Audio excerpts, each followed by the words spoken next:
This is just a quick video about why I think you shouldn't buy a Z-Wave fan controller for your home automation system.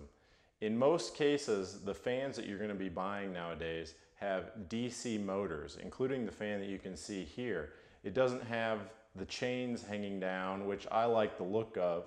I like the look of not having the chains there. And so those are controlled by a remote. They run off of a DC motor, so you can't control the speed at the wall. So if you buy a Z-Wave fan control switch that typically has 3 different speeds that can be switched within your home automation controller, it won't work because you can't adjust the fan.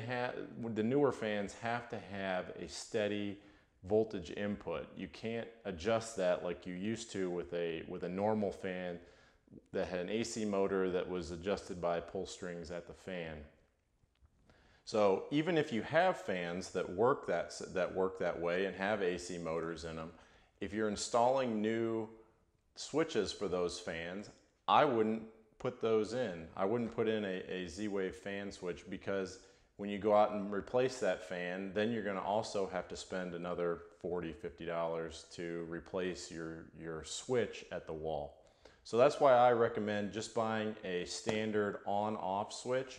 I really like the GE smart switches, and you want one that's obviously not a dimmer. You want just a standard on-off, and then that will allow you to, just as a wall switch would, just cut the power straight on and off at the fan, and then you can set the speed with the remote, and the fan typically will remember that and come back on to that speed.